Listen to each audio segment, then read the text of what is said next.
1 Coríntios capítulo 7, verso 10, diz assim, 1 Coríntios 7, verso 10 a 16, palavra do nosso Deus. Ora, aos casados, ordeno não eu, mas o Senhor, que a mulher não se separe do marido. Se, porém, ela vier a separar-se, que não se case, ou que se reconcilie com seu marido, que o marido não se aparte de sua mulher. Aos mais digo eu, não o Senhor. Se algum irmão tem mulher incrédula, e esta consente em morar com ele, não a abandone. E a mulher que tem marido incrédulo e este consente em viver com ela, não deixe o marido. Porque o marido incrédulo é santificado no convívio da esposa, e a esposa incrédula é santificada no convívio do marido crente.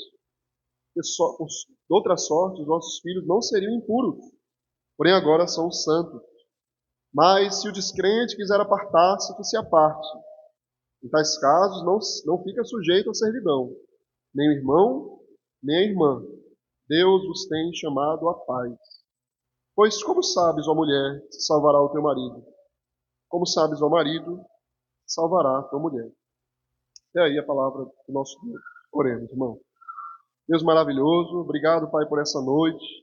Obrigado pelo privilégio, Deus, de poder adorar o teu nome, saber que tu nos ouve, que tu nos ama, e que é o melhor para nós, Senhor, que tu trabalha em nosso favor. Faz isso, Deus, nessa noite, trabalha em nosso favor, Deus. Deus, que a tua palavra penetre no nosso coração, venha quebrantar o coração endurecido, venha animar o coração entorpecido, Deus, desanimado, angustiado, que tu venha corrigir, Deus, coração mal direcionado.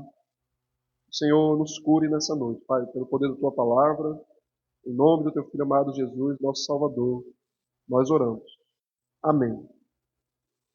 Irmãos, nosso texto ele fala de um assunto que ele é sempre muito delicado, né? Por que o assunto do casamento ele é tão delicado? Porque ele fala da relação mais forte que existe entre dois seres humanos, né? Dois pecadores. Então, fazem um voto muito especial, muito poderoso, e esse voto é sempre ameaçado pelas nossas transgressões, pelos nossos pecados.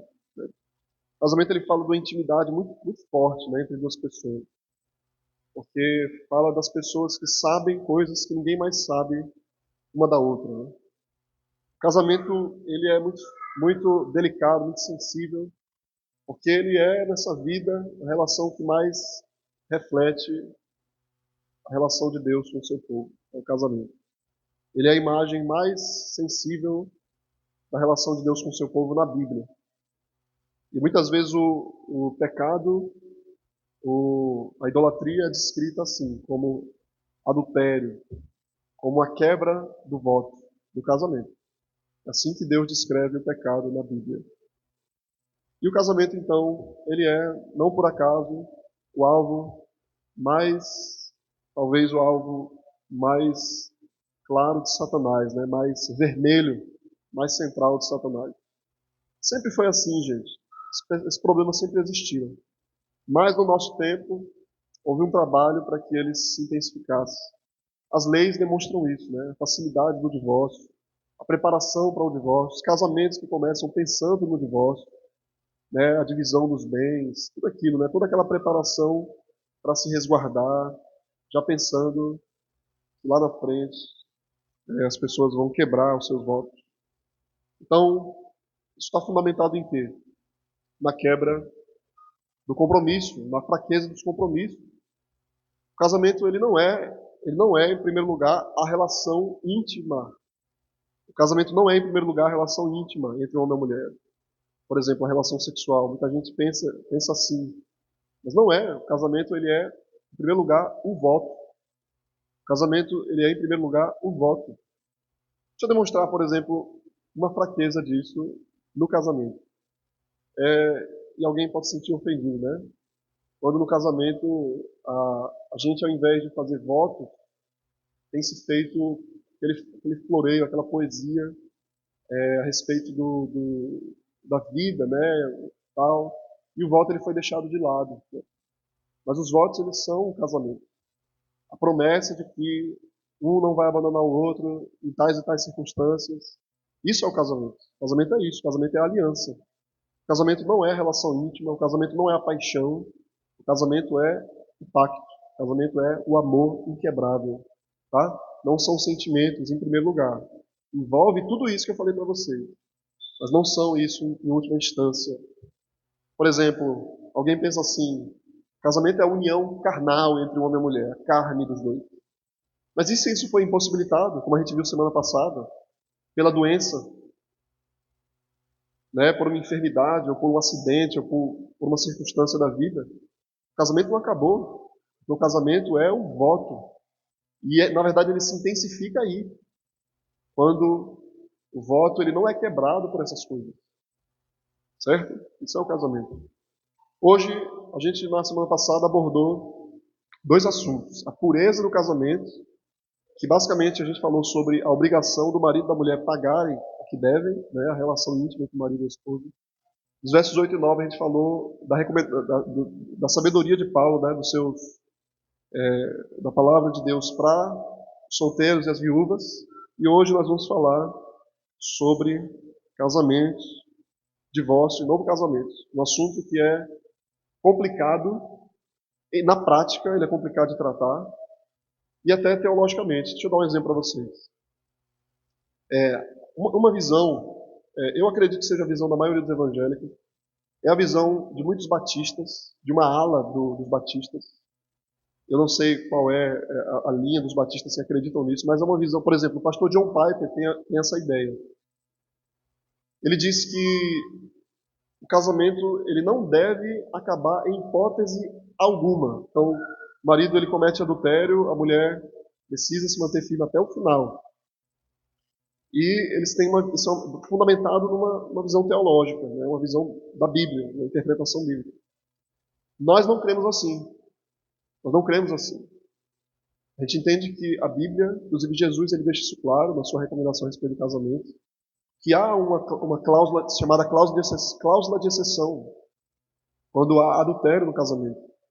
É permitido, não é obrigado, mas é permitido que haja, assim, o divórcio por causa disso. Ou de um abandono intenso do lar, como diz a nossa confissão de fé. Por quê, irmãos? Porque a Bíblia diz, porque pastoralmente, pense nisso, pastoralmente, é inviável, é impraticável, é uma coisa muito dolorosa que alguém esteja vivendo um casamento em que o voto esteja sendo continuamente quebrado e a pessoa seja proibida de se divorciar. Isso é pastoralmente inviável, isso é extremamente doloroso. Não tem como dizer para alguém nessa situação: você não pode deixar o seu marido, a sua esposa. Não tem como falar isso. Eu sei que na prática vocês concordam comigo, que isso é inviável. Não tem como pastorear uma situação dessa. Certo? Mas a gente vai ver o que Jesus fala a respeito disso logo aqui no início, tá? Da pregação. Quero mostrar isso para vocês na Bíblia. O que a nossa confissão diz a respeito disso. A gente vai trabalhar esse assunto. Mas esse assunto ele não vai se resumir a isso. Eu quero mostrar para vocês como é que esses princípios eles tomam conta da nossa vida. É um ensinamento precioso que a gente vai aprender aqui hoje. Veja o verso 10 de novo. O verso 10 diz assim: ora, aos casados ordeno não eu, mas o Senhor, que a mulher não se separe do seu marido, do marido. Vamos primeiro entender o que Paulo começa dizendo. Ele fala assim: ordeno eu, não eu, mas o Senhor. Não eu, mas o Senhor. É importante a expressão, porque lá na frente Paulo vai dizer assim: aqui não é o Senhor que está falando, mas eu. Eu estou falando. Então o que Paulo quer dizer com isso? Ele recebeu uma autoridade apostólica, ele é inspirado por Deus. O que Paulo escreveu aqui é a palavra de Deus. Então Paulo diz assim: não sou eu que estou falando, mas é o Senhor. Ele está falando de quê? Ele está falando de Jesus. Ele está falando do que Jesus falou pela sua própria boca. Ele está falando que foi registrado na Bíblia pelas palavras do Senhor Jesus. Então Paulo está dizendo assim: olha, o que eu estou falando aqui foi Jesus já havia falado. Não sou eu que estou dizendo. Por exemplo, quero que você abra a sua Bíblia em Marcos, capítulo 10. A gente vai ler dos versos 7 a 12. Marcos, capítulo 10, versos 7 a 12. Paulo está dizendo que ele tem uma ordem que não vem dele, mas do Senhor Jesus. É isso que ele está falando. Marcos 10, versículo 7. Jesus disse assim, por isso, Marcos 10, verso 7. Por isso deixará o homem a seu pai e sua mãe, unir-se-á a sua mulher, e com sua mulher serão os dois uma só carne. De modo que já não são dois, mas uma só carne. Portanto, o que Deus ajuntou, não separe o homem. Em casa, voltaram os discípulos a interrogá-lo sobre este assunto. E ele lhes disse, quem repudiar sua mulher e casar com outra, comete adultério contra aquela, e se ela repudiar seu marido e casar com outro, comete adultério. Então essa é a palavra de Jesus a respeito do casamento. Tá? A gente vai falar mais sobre isso. Mas então Paulo ele está repetindo as palavras de Jesus. E ele diz que a mulher não se separe. Que a mulher não se separe. E aí é muito importante vocês perceberem que quando Jesus fala, irmãos, no Evangelho, ele fala do homem não se separar, certo? Que o homem não repudie sua esposa, que ele não deixe sua mulher. E aqui Paulo, ele começa com a mulher, ele fala que a mulher não se separe do marido. Depois ele diz que o marido não se separe da mulher. É preciso vocês entenderem isso, porque Paulo está abordando uma situação aqui. Ele está falando aqui, provavelmente, com mulheres que queriam deixar seus maridos. E é muito importante a gente saber que, para os judeus, uma mulher não poderia deixar o seu marido. Apenas o marido podia deixar a sua esposa. Mas no contexto dos coríntios, da cultura greco-romana, a esposa poderia deixar o seu marido. Então as coisas mudaram. A situação dos coríntios é outra situação. Então Paulo fala também às mulheres, não deixe o seu marido. Ele começa com a esposa, e no verso 11 ele fala ao marido, certo? Isso aqui a gente precisa saber. E tanto Paulo quanto Jesus, aqui Paulo ecoando as palavras de Jesus, ele diz, não se divorcie, não escolha o divórcio. Da onde vem isso, irmãos? Por que isso é tão importante para Paulo e para o Senhor Jesus? Malaquias, capítulo 2, verso 14 a 16, eu vou ler para vocês assim. Vocês perguntam, diz o profeta, por quê? Porque o Senhor foi testemunha da aliança entre ti e a mulher da tua mocidade, com a qual tu foste desleal. Estou falando do adultério, né? Sendo ela a tua companheira e a mulher da tua aliança. Não fez o Senhor uma só carne, não juntou os dois, mesmo que havendo nele um pouco de espírito. E por que somente um? Ele buscava a descendência que prometera. Aí está dizendo, Deus juntou os dois, homem e mulher, para que eles tivessem filho. Portanto, cuidai de vós mesmos, e ninguém seja infiel para com a mulher da sua mocidade. Porque o Senhor, vocês percebem que ele está falando especialmente aos homens, né? Deus de Israel diz que odeia o repúdio, ele odeia o divórcio. Tem uma diferençazinha básica, pequena, mas entenda, repúdio como divórcio. Repúdio e o divórcio, diz. E também aquele que cobre de violência suas vestes, diz o Senhor dos Exércitos. Portanto, cuidai de vós mesmos e não sejais infiéis, não sejam adúlteros. Tá? Então Deus aborrece o divórcio, ele odeia o divórcio. Por que Deus odeia o divórcio, irmãos? O divórcio é terrível por dois motivos. Pela sua própria natureza, que o divórcio significa separação, e pelos seus efeitos. O que significa isso? Pela sua natureza. O divórcio é separação. O que é separação, gente? Separação é morte. Morte significa separação. Morte é separação. O divórcio, ele é contrário àquilo que o próprio Deus, ele trabalha na nossa vida. Deus é vida, Deus não é morte. E ele quer nos unir a ele, certo? A doutrina mais importante do apóstolo Paulo, a gente percebe, é a união com Cristo. Por isso ele fala da nossa salvação em termos de casamento, que Cristo morreu pela sua noiva. Mas não só pela sua natureza, o divórcio é terrível pelos seus efeitos. A dor que o divórcio traz, a dor que a separação traz para o homem, para a mulher, para os filhos, para os parentes, é uma coisa terrível, terrível. Deus odeia o divórcio, e o homem deveria odiar o divórcio, e a mulher deveria odiar o divórcio. Jesus, então, permite uma exceção. Eu não quero ficar trabalhando a exceção, porque a nossa mente é assim, né? A gente fica, mas pastor, mas aconteceu isso e aquilo. A gente fica pensando nas exceções, nos casos, que a gente estudou semana passada, né? Nos casos de família, né?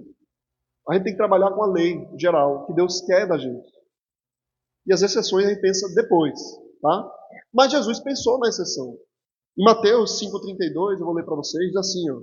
Eu, porém, vos digo, qualquer que repudiar sua mulher, exceto em caso de relações sexuais ilícitas, em caso de adultério, a expõe a tornar-se adúltera. Aí Jesus está falando especialmente ao homem. Mas Paulo também fala à mulher, tá? E aquele que casar com a repudiada comete adultério. Então, a não ser por relações sexuais ilícitas, não cabe divórcio. Isso é chamado de cláusula de exceção. Jesus permite o divórcio. Ele vai falar que a lei permitiu o divórcio por causa da dureza do coração do homem. Não é que Deus quer o divórcio. E pense na pior das hipóteses, né? O casamento está arruinado, muita coisa ruim acontecendo, e Deus está falando, então, separe. Deus não faz isso. Mas Ele permite o divórcio. Vocês entendem que isso é uma diferença muito grande, né? Deixa eu te falar da minha experiência, irmãos, como pastor. Né? Já vi isso pouco tempo de ministério, mas já vi isso várias vezes. E eu jamais disse, pelo menos não que eu lembre, né? Se divorcie, acabe. Mas eu disse assim por várias vezes, olha, a decisão que você tomar, você tem o apoio da igreja, você tem o meu apoio. Porque a situação ela chegou num ponto terrível. Né? Vocês entendem a diferença entre o que deve ser feito e o que pode ser feito? Certo? Essa é a diferença, uma diferença fundamental. Jesus permite o divórcio, ele não impõe o divórcio. Mas, de maneira pastoral, ele diz, é permitido o divórcio nesse caso. Tá? O que significa isso? Que a mulher, o homem, pode perdoar o seu cônjuge se ele quiser. E nem sempre, e muitas vezes, isso não é ruim, irmãos. Tá? Isso não é ruim. Então a pessoa precisa pensar muito. E, geralmente a pessoa pensa muito, né? Durante anos. Por isso que o apóstolo Paulo depois vai falar, no final, a gente vai trabalhar isso, verso 16, ele fala, e se você salvar o seu marido e a sua esposa? Certo? Então, o verso 11, veja aí o que diz o verso 11, irmãos, diz assim, se porém ela vier a separar-se, que não se case ou que se reconcilie com o seu marido, e que o marido não se aparte da sua mulher. Se porém ela vier a separar-se. Vejam só, vamos então entender a situação aqui. Aparentemente, a igreja aqui de Corinto, os coríntios, eles estavam enfrentando uma situação, vocês lembram que os coríntios têm várias situações muito particulares deles, né? Eles estavam enfrentando uma situação onde uma esposa, a esposa, ou várias esposas, várias mulheres, estavam iniciando o divórcio por algumas razões. E aqui, o apóstolo Paulo está dizendo que nesse caso, Paulo diz, não se divorcie do seu marido. Então a pergunta para Paulo é, como a palavra de Deus, no Antigo Testamento, e o ensino de Jesus, fala do divórcio aqui nesse caso. Quando é que o divórcio, então, pode acontecer? Quando Paulo escreve que ele fala que uma esposa deixa o seu marido, ele não estava aprovando o divórcio, tá, gente? Pelo contrário, ele está ordenando que ela fique sem se casar, ele diz. Não se case. Ou então, ele fala, se reconcilie com o seu marido. Tá? Dando a entender o quê? Que o elo do casamento não tinha sido quebrado ainda, mesmo se afastando dele. Então, volte para o seu marido, ele fala. Ou então, não se case. Que é como se eles tivessem casado ainda. Mas ele proíbe casar de novo, irmãos, e ele aconselha a esposa aqui, nesse caso, que está iniciando o divórcio, a se reconciliar com o seu marido. Esse é o caso aqui dos coríntios, tá? Esse é o caso que Paulo está tratando. Então fica implícito que o esposo, que o homem, ele precisa lutar pela reconciliação no caso desse divórcio, porque o casamento é para a vida toda. Tá? O casamento é para a vida toda. Os versos 12 a 13 diz assim, vamos lá, versos 12 a 13. Aos mais digo eu, não o Senhor. Se algum irmão tem mulher incrédula e essa consente morar com ele, não a abandone. E a mulher que tem marido incrédulo e este consente viver com ela, não deixe o marido. Vejam só, vamos lembrar do nosso texto. Na primeira parte do capítulo 7, todo o capítulo 7 é sobre casamento. A gente vai falar disso até o final do capítulo 7. Na primeira parte do capítulo 7, até o verso 7, Paulo ele fala dos direitos conjugais, da relação íntima do casamento, certo? Depois, versos 8 e 9, Paulo fala aos não casados, aos solteiros e às viúvas.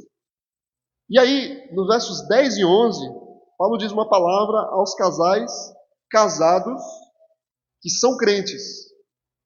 Falando aos casais que são crentes. Aí agora, nesse texto que a gente acabou de ler, ele está falando de um problema que era o marido que era incrédulo e a esposa que era crente. Ou da esposa que era incrédula e do marido que é crente. Tá? Então, provavelmente, o que estava acontecendo aqui era que a mulher tinha um marido que não era crente e queria se separar do marido só porque ele não era crente. Só porque ele não era crente. E Paulo diz, não. Nesse caso, não. Tá? É isso que Paulo está falando. E aí é muito importante vocês saberem uma coisa. Paulo não tem nenhuma palavra para os incrédulos. Ele tem a palavra para os crentes, para os solteiros crentes, mas ele não para o crente casado com o incrédulo, mas ele não tem palavra para os incrédulos. Tá? Aí, resumindo aqui, irmãos, João Calvino diz assim, Paulo ele aborda a questão em duas partes. A primeira parte é aquela em que o crente ele não deve se separar do descrente. É isso que a gente vai ver agora.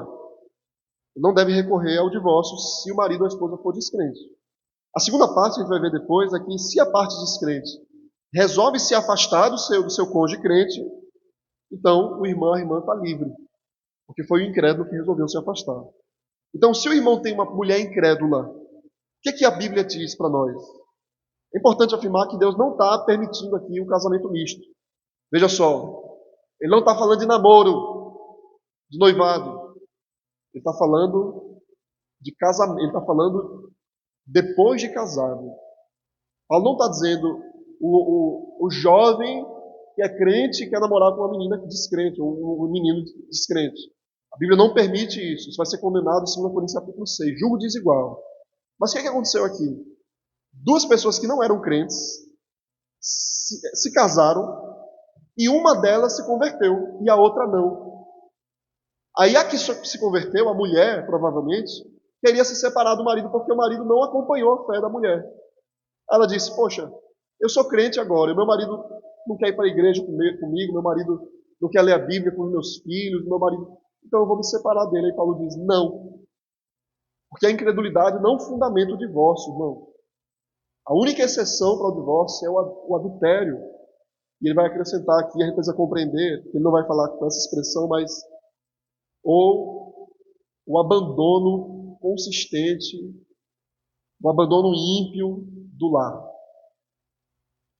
Tá? Por isso é importante você saber, Deus não permite o casamento entre um crente e um descrente. Deus não permite. Por isso lá no verso 39, veja o verso 39 aí o que diz. A mulher está ligada enquanto vive o marido. Se falecer o marido, fica livre para casar com quem quiser, mas somente no Senhor. Tá? Então a Bíblia não abre exceção para julgo desigual.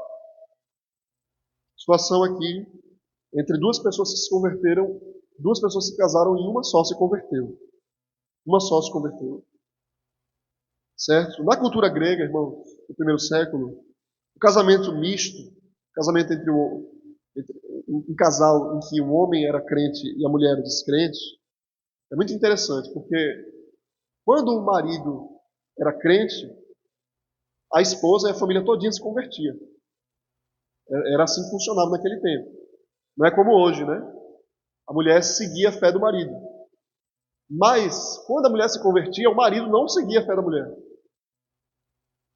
Naquele tempo, a mulher era obrigada a seguir a fé do marido, assim funcionava. Então, tecnicamente, né, entre aspas, a esposa se convertia automaticamente. Então, por isso, é muito mais sensível a situação da mulher aqui. Por isso, Paulo está falando das mulheres aqui. Se seu marido não se converteu, você não vai deixar o seu marido por causa da incredulidade dele. É isso que estava acontecendo aqui. Porque a incredulidade não fundamenta o divórcio. Tá? O casamento está fundamentado, presta atenção, ele não está fundamentado na graça, está fundamentado na natureza. Deus fundamenta o casamento na criação. Ou seja, não é porque o meu marido não é crente Ele não foi alcançado pela graça, então vamos separar dele. Tá? É isso que Paulo está ensinando aqui. Certo, irmãos? Então Paulo diz, fique assim, fique como está. Verso 14. Verso 14 diz assim: porque o marido incrédulo é santificado no convívio da esposa. A esposa incrédula é santificada no convívio do marido crente. Doutra sorte, os vossos filhos seriam impuros, porém agora são santos. Vamos entender esse versículo preciosíssimo para nós, né? E o poder disso aqui. Por causa do poder de Cristo, a influência de um crente muitas vezes é mais forte do que a influência do não crente, dentro do lar especialmente. Aí Calvino diz assim, porque a piedade de um faz mais para santificar o casamento do que a impiedade do outro para torná-lo impuro. Essa é a conclusão que a gente tem aqui. Então, o apóstolo Paulo ele quer dizer que um cônjuge, o marido ou a esposa que não é crente e vive intimamente com seu parceiro crente, ele sente a influência da santidade na vida dele. Tá? Ele sente, nem que por constrangimentos, ele sente o poder disso, nem que externamente, nem que seja para atacar de volta. Mas Paulo está dizendo aqui, de alguma forma ele é influenciado pela fé da esposa crente, ou do marido crente. A expressão aqui, santificado, ela está num tempo verbal aqui, é interessante, irmãos. Que é um efeito contínuo, é uma coisa que foi feita, santificado, mas que continua sofrendo o efeito daquilo que aconteceu. Ela foi terminada, foi santificado, mas ele continua recebendo a influência disso. O que significa isso? É que a partir do momento que uma pessoa está casada com um crente, o esposo ou a esposa vai estar sempre tendo contato com a santidade de Deus. Sempre. Isso não é uma promessa de que ele vai se converter ou de que ela vai se converter. Mas é uma realidade de que, de alguma forma, ele está sofrendo a influência da santidade. Da sua santidade, você que é crente hoje aqui. E tem um marido, uma esposa descrente. De algum modo isso está acontecendo. É isso que Paulo está ensinando para a gente. Paulo não está dizendo que o cônjuge que é ímpio, ele vai ter um relacionamento pessoal com Jesus, que ele foi salvo, que ele está sendo salvo. Não é isso. Porque nesse caso, ele não seria mais chamado nem de incrédulo, né? Mas Paulo diz que ele é incrédulo. Mas a conduta é afetada, a conduta dele é afetada pelo seu cônjuge crente. É isso que Paulo está dizendo. O cônjuge que não é crente, ele concorda em viver com a pessoa que é crente, que habita o Espírito de Deus nela, então ele cumpre as obrigações da instituição do casamento. Aqui eu quero que você esqueça o adultério, esqueça o abandono do lar. A gente está falando de uma pessoa que é um bom marido, uma boa esposa, um marido ou uma esposa mais ou menos, mas que não é crente, mas que tem um nível de respeito, certo? Ele nem vem para a igreja, ela nem vem para a igreja, mas ele faz o mínimo do casamento. Ele sofre alguma influência da santidade, da sua santidade na vida dele ou dela. Porque os dois vivem num ambiente santificado. Eu quero que você entenda, irmão, minha irmã. Você é crente, a sua casa está sofrendo a influência da sua santidade. Paulo está dizendo isso aqui. Ele está ecoando o princípio de Jesus, quando ele fala que nós somos sal e luz do mundo. E ele está aplicando agora ao lar. Ele está aplicando ao lar. Ora, é por isso que os parentes de vocês, vez ou outra, vêm para a igreja. Eles não se convertem, mas eles vêm aqui. É por isso que em algum momento eles refletem na vida deles e dizem, será que minha esposa está certa, ou meu marido está certo, ou que meu pai está certo? Isso é influência da santidade na vida dele. Tá? Isso é um princípio impressionante. Porque a relação do casamento é diferente da relação do namoro. É muito diferente. Porque no namoro, que não é uma aliança, essencialmente o namoro não é nada, a pessoa que é crente e namora com a pessoa que não é crente, está sendo contaminada por outra. Por isso é julgo desigual. Mas no casamento, que é uma aliança, a pessoa que não é crente está sendo santificada pela pessoa que é crente. Vocês percebem a diferença disso? Por causa do efeito da aliança do casamento, que Deus instituiu. Deus não instituiu o namoro, mas Ele instituiu o casamento. Isso é impressionante.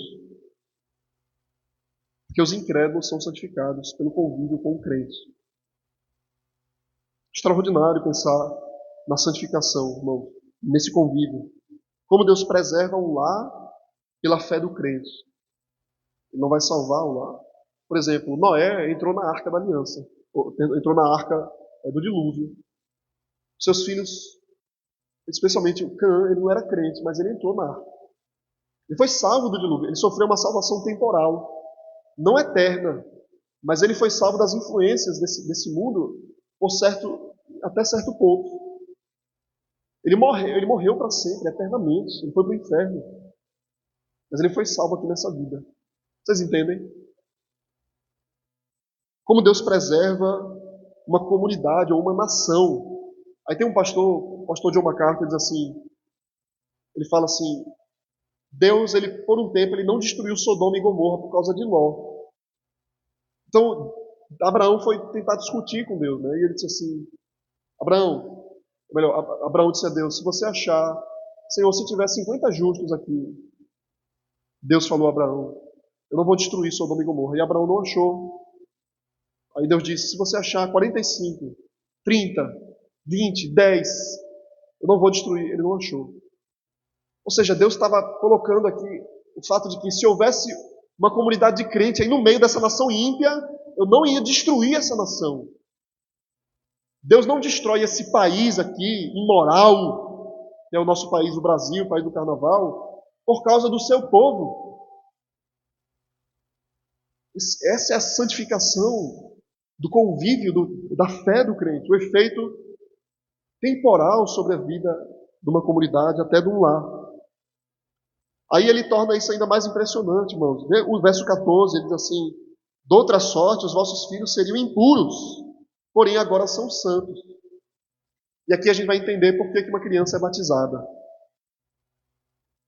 Porque ele diz, os vossos filhos seriam impuros, mas agora são santos, ele diz. Está deixando aqui implícito que os filhos, eles são consagrados com base na fé do pai ou da mãe, e não dos dois, mas na fé do pai ou da mãe que é crente. Eles não são declarados impuros. Presta atenção, se você é crente, o seu filho, o seu filhinho que não tem razão ainda, não chegou à idade da razão, ele é santo. Ele é santo. Ele não é impuro. Aí, ainda mais extraordinário é o fato de que, mas ele tem um pai ou uma mãe que não é crente. Aí Paulo está ensinando que a fé triunfa sobre a iniquidade. Porque eu sou crente. A minha esposa não é crente. Mas o meu filho é puro. Que a fé triunfa sobre a iniquidade. Isso é impressionante, gente. Então, o meu filho, o meu filhinho, ele é definido pela minha fé, não pela falta de fé do meu cônjuge. Qual a diferença entre as palavras santificado e santo? Porque Paulo diz assim, o marido ou a esposa é santificado no convívio do lar com o crente. Mas o filho é santo. Ele é santo. Enquanto o cônjuge, ele é incrédulo, ele é santificado pelo convívio com o crente, o filho, ele está gozando, ele está provando de um relacionamento pactual com Deus. Porque o filho, ele está preso à fé do seu pai ou da sua mãe. Então ele está dentro de uma aliança com Deus. Por isso ele é declarado puro, gente. Só assim a pessoa é declarada pura. Por que a mulher incrédula não é chamada de pura, ela é chamada de incrédula? Porque ela não desfruta desse pacto com Deus. Mas o filho sim. Por quê? Porque ele não tem razão, então ele depende da razão e da fé dos seus pais. Isso é extraordinário. Porque isso é o mesmo princípio do Antigo Testamento. Deus fez um pacto com o seu povo e ele abençoa o seu povo ao longo das gerações. Ele abençoa Abraão e a sua descendência, Gênesis 17:7. E aí o apóstolo Paulo ele pega esse princípio e ele aplica ao seu povo, em Romanos 11:16. Ele diz assim: se for santa a raiz, os ramos também serão. Quando Deus santifica o seu povo, Ele chama para viver uma vida de santidade constante. A mãe crente, ela pode reivindicar a promessa do pacto para os seus filhos. Os seus filhos. Timóteo, por exemplo, o filho na fé do apóstolo Paulo, ele foi filho de uma judia, de um pai incrédulo. Sua avó, Lóide, a sua mãe, Eunice, criaram Timóteo num lar piedoso. Pense na dificuldade, né? O homem que tinha um destaque muito maior do que a mulher, mas ele recebeu a influência poderosa da sua mãe e da sua avó, e lutaram pelo seu neto, pelo seu filho, reivindicando a promessa do pacto. O que significa isso? Ela orava e dizia assim: Deus é o meu filho, e o Senhor disse que as tuas promessas são para a minha descendência, Deus. Então ela orava continuamente pelo seu filho pequeno. Resumindo de novo, irmãos, as palavras de Calvino, mais uma vez. Quanto ao fato do apóstolo aqui atribuir privilégio especial aos filhos dos crentes, os filhos dos crentes são diferentes dos filhos dos que não são crentes. De onde ele tira isso? Do pacto, da bênção da aliança, por cuja intervenção a maldição da natureza é destruída, ele diz. Por isso os que por natureza eram impuros, agora são consagrados a Deus em decorrência da sua graça. Então Paulo argue isso em Romanos 11:16, dizendo que todos os descendentes dos filhos do pai na fé são santos. Se a raiz é santa, então os ramos são santos. Deus chama meus filhos a todos os que descenderam de Israel. Agora que Israel acabou, ele aplica esse princípio na nova aliança, novamente. Porque todos aqueles que são filhos do pacto pertencem ao Senhor. Esses filhos são incorporados na vida da igreja através do batismo. Por isso nós batizamos as crianças. Porque o que significa puro? Ele é lavado. Em breve nós teremos mais uma vez, a gente teve recentemente o batismo, que a gente reivindica a bênção do pacto. O verso 15, por favor, irmãos, diz assim, verso 15: mas se o descrente quiser apartar-se, que se aparte. Em tais casos não fica sujeito à servidão, nem o irmão nem a irmã. Ou seja, o marido ou a mulher que é crente, né? Deus os tem chamado à paz. Deus os tem chamado à paz, ele diz. Então, o incrédulo aqui, ele é que quebra o vínculo do casamento. Deus prendeu para a vida inteira, mas ele quebrou o vínculo do casamento. Agora o crente não está mais obrigado àquela união, porque o cônjuge incrédulo rompeu com Deus, em vez de com o seu cônjuge, simplesmente. Ele não rompeu meramente com o seu cônjuge, mas com Deus. Ele quebrou a aliança que Deus instituiu. Tá? E aí ele termina dizendo assim: Deus os tem chamado à paz. O que significa isso? O que Paulo acrescenta a isso? Ele está falando aqui de uma situação terrível da separação. É isso que Paulo está falando. Então ele diz: Deus vos tem chamado à paz. Vejam só, no capítulo 6, vocês lembram? O apóstolo Paulo abordou uma questão terrível dentro da igreja. Um irmão se levantando contra outro irmão. Agora, ele recomenda a paz no casamento. Ele falou da paz na igreja, agora ele fala da paz no casamento. Quando ele proíbe o divórcio, ele promove a reconciliação. Isso não significa paz a qualquer preço. Ou seja, eu vou abrir mão da minha fé. Não é isso que ele está falando.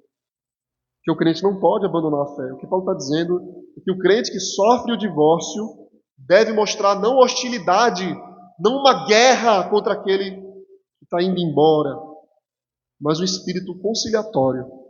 E aqui é muito difícil isso aqui na prática, irmãos. Mas entenda, na prática é isso.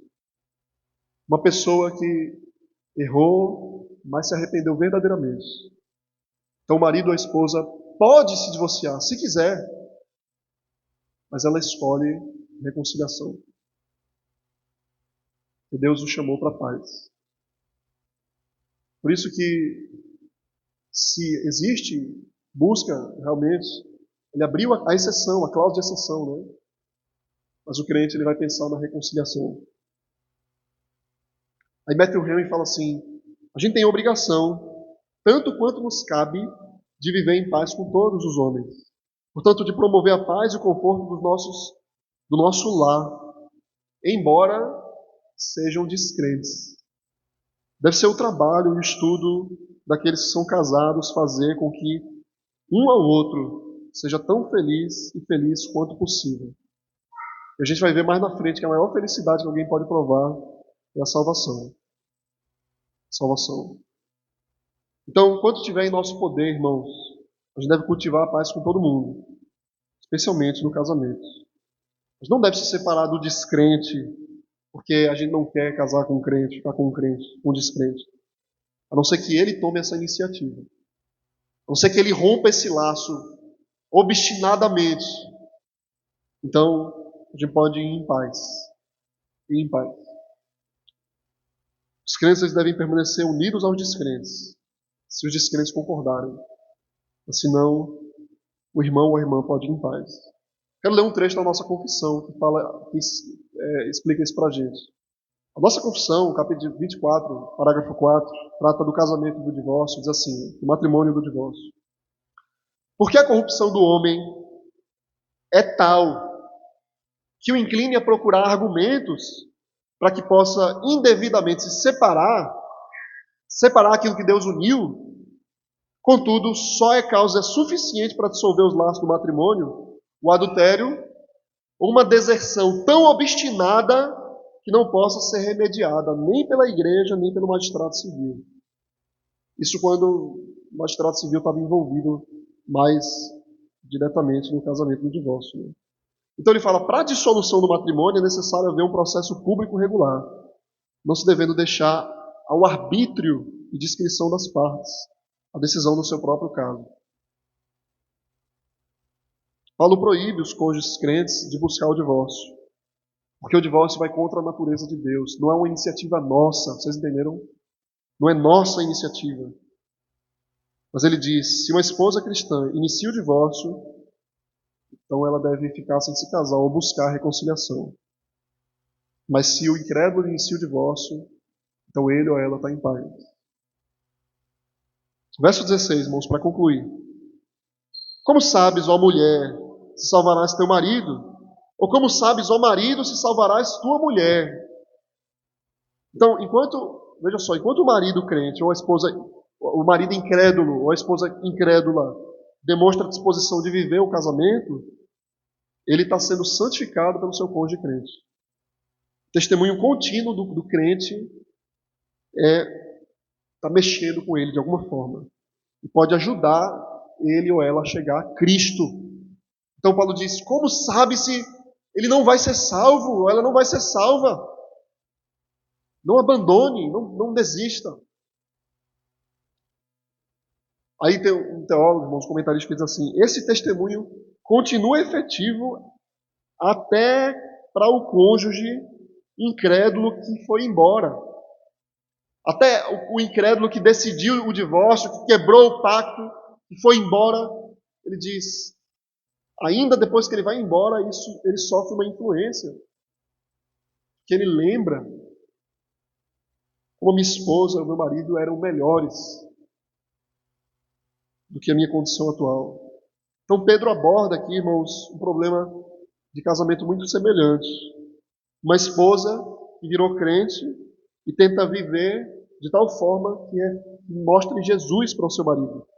Então 1 Pedro 3:1, o apóstolo Pedro ele traz uma recomendação importantíssima, muito difícil para algumas mulheres. Ele diz assim, sejam vocês igualmente submissas ao vosso próprio marido, para que se ele ainda não obedece à palavra, seja ganho sem palavra alguma, por meio do procedimento da sua esposa.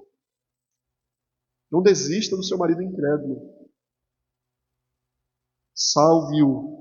E aqui é importante porque Paulo diz assim, como sabe se você não salvará o seu marido ou a sua esposa? Aí Paulo ele atribui uma linguagem muito pesada aqui, né? Se você não salvará ele ou ela.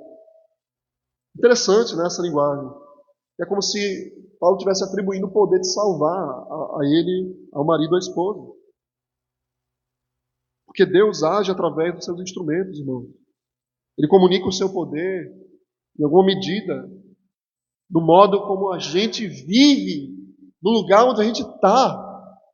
De tal modo que Paulo diz: como você sabe se você não vai salvar ele ou ela? Deus age pela nossa vida. O que eu faço como se ele fizesse, como se Deus fizesse. Então, às vezes, a Bíblia atribui essa linguagem ao ser humano. A gente deve lembrar que não somos nós, é Deus que salva. Isso diz respeito aos filhos também. Deve lembrar de Mônica, a mãe de Agostinho, que foi inclusive uma mulher que perseverou muito com relação ao seu marido, que era ímpio, né? E sofreu muito com o seu marido. E ela orou por Agostinho. Eu não lembro historicamente se o marido foi salvo, mas vocês sabem que Agostinho foi salvo. É interessante porque Agostinho cresceu na impiedade. Ele se tornou um homem adulto na impiedade. Mas a mãe não desistiu de orar por ele. Ele se converteu. Se tornou, possivelmente, o maior teólogo da igreja até hoje. Matthew Henry diz assim: deveria um crente abandonar o marido ou a esposa quando a oportunidade de dar maior prova de amor fique e trabalhe sinceramente pela conversão do seu parente. Em todo estado e relação, o Senhor nos chamou à paz. E tudo deve ser feito para promover a harmonia, tanto quanto a verdade e a santidade permitem. Sempre promova a verdade, a paz e a santidade. Assim, irmãos, ore para que Deus use a sua vida, a sua fé na vida da sua família, na vida do seu marido, da sua esposa, na vida dos seus filhos, e viva assim a vida de Deus para que Ele te use, tá? Para que Ele te use. De onde vem essa insistência? Por que Deus aborrece tanto o divórcio? Por que não podia ser uma mera escolha, né? Poxa, eu estou vivendo uma vida tão... eu vou acabar com isso aqui, com o meu sofrimento. E aqui a gente não está falando daquelas cláusulas de exceção, tá? Mais uma vez. Já ficou claro, né? Que o adultério, o abandono do lar, eles permitem o divórcio, tá? Eu não vou ficar voltando nesse ponto, mas ele diz, porque nunca jamais procure o divórcio, se não for por isso, nunca jamais busque o divórcio. Ah, eu não estou feliz, eu não tenho mais a afinidade que eu tinha, eu não estou mais apaixonado, apaixonada. Isso não jamais fundamenta o divórcio. Por que Deus abomina tanto o divórcio? Porque ele é uma afronta ao caráter de Deus. E é o que Deus faz na nossa vida, irmão. Como ele opera a salvação. Porque ele fez uma aliança com a gente. Essa é a linguagem do amor de Deus. Ele fez uma aliança com a gente. E ele manifestou o seu amor eterno por nós. Nessas palavras, Cristo, o nosso marido, se entregou por nós. O amor inquebrável dele, durável eternamente dele, se manifestou nesse sacrifício por nós. Como ele ama a gente. Deixa eu ler para vocês na Bíblia a linguagem do profeta. Escute isso, Isaías 54:5. Isaías fala assim: porque o teu Criador é o teu marido, ele diz. O Senhor dos exércitos é o seu nome. O Santo de Israel é o teu Redentor. Ele é chamado Deus de toda a terra. Aí no verso 10 ele fala assim, irmãos, presta atenção. Porque os montes se retirarão, os outeiros serão removidos, mas a minha misericórdia não se apartará de ti. A aliança da minha paz não será removida, diz o Senhor, que se compadece de ti. Essa é a nossa salvação, descrita em termos de casamento, de aliança. Sim, que a gente é salvo, porque Deus fez uma aliança inquebrável, que nem eu consigo quebrar. Eu termino com as palavras de Charles Spurgeon. Spurgeon falando a respeito dessa nossa relação maravilhosa com o nosso noivo, o nosso Redentor. Antes que a primeira estrela fosse acesa, antes que o primeiro ser vivo começasse a cantar louvores ao seu Criador, ele amava a sua igreja com amor eterno. Ele a espiou no espelho da predestinação. Ele olhava para a sua noiva, retratou-a por sua presciência divina e a amou de todo o seu coração. Foi por essa razão que ele deixou seu pai e se tornou um com ela, a fim de redimi-la. Foi por essa razão que ele acompanhou por todo esse vale de lágrimas, saldou suas dívidas, carregou seus pecados em seu próprio corpo no madeiro, Por causa dela, ele dormiu no túmulo. E com o mesmo amor que o derrubou, ele subiu novamente. O mesmo coração batendo fiel ao mesmo noivado abençoado, ele foi para a glória, esperando pelo dia do casamento, quando ele voltará para receber sua esposa perfeita, que deve ter se aprontado por sua graça. Nem por um momento, seja como Deus sobre todos, bendito para sempre, como Deus e homem, uma pessoa divina, ou como morto e sepultado, ou como ressuscitado e ascendido, nem por um momento, ele nunca mudou no amor que ele tem por nós, pelo seu povo. Esse é o amor inquebrável e eterno do nosso Senhor. Que esse amor seja, irmãos, um espelho para nós, ele mexa com a gente, com o nosso lado. Ore pela sua família, ore pela sua paz. Deus nos abençoe. Vamos nos colocar de pé, vamos orar e cantar ao Senhor.